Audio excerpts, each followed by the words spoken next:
जब आप राज्यसभा में थे और जाहिर सी बात है राज्यसभा में रहे होंगे तो किसी न किसी कमेटी के मेंबर भी रहे होंगे, तो प्रधानमंत्री श्री नरेंद्र मोदी जी से भी कभी न कभी आपका इंटरेक्शन हुआ ही होगा। अपना अनुभव बताएं यहाँ हमारे दर्शकों को जो लाइव आपको देख रहे हैं कि प्रधानमंत्री श्री नरेंद्र मोदी, जैसा आचार्य जी ने कहा कि ऐसा प्रधानमंत्री न हुआ है न होगा, तो मैं आपसे पूछता हूं कि आपका क्या अनुभव रहा?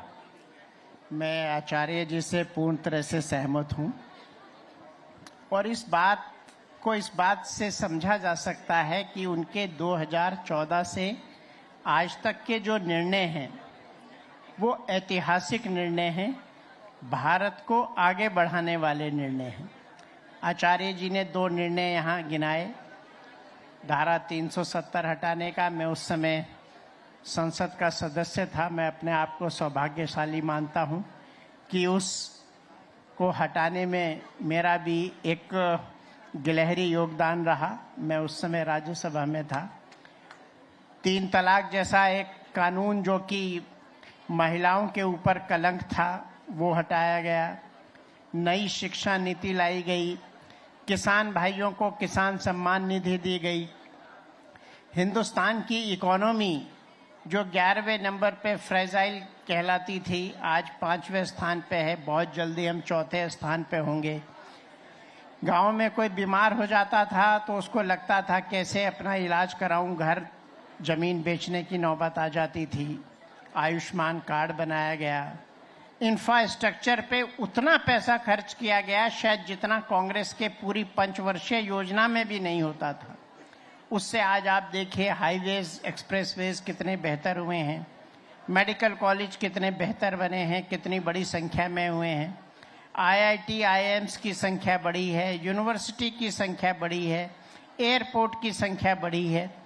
किसानों को उनके किसान सम्मान निधि के साथ फसल बीमा योजना बहुत अच्छी तरह से चल रही है।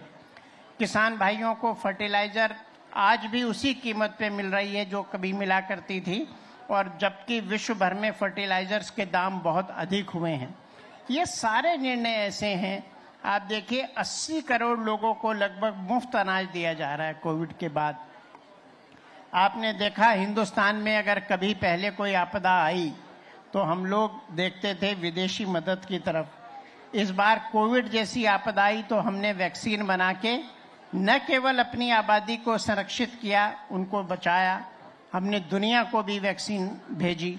तो आज पूरे विश्व में भारत का जो डंका बज रहा है, भारतीयों ने जो करके दिखाया है, ये अपने आप में अद्भुत है। माननीय प्रधानमंत्री जी ने जो नागरिकों के लिए एक मार्ग प्रशस्त किया, यही जनता पहले भी थी, वही जनता आज भी है। वही प्रोफेसर पहले थे, वही डॉक्टर्स पहले थे, वही ब्यूरोक्रेसी थी। लेकिन जब नेतृत्व परिवर्तन हुआ, उनको सही गाइड मिली, आज उन गाइडलाइंस के वजह से हिंदुस्तान एक बड़ी शक्ति है। एक ऐसा देश है जिससे हिंदुस्तान के साथ रशिया, अमेरिका दोनों संबंध रखना चाहते हैं। चाइना से हमारे बॉर्डर डिस्प्यूट हुए हैं, लेकिन वो भी हमसे संबंध सुधारना चाहता है। तो ये माननीय प्रधानमंत्री जी का करिश्माई नेतृत्व है। और जो आचार्य जी ने कहा उसको मैं पुनः दोहराता हूँ, शायद ऐसा प्रधानमंत्री न पहले हुआ न आने वाले समय में होगा।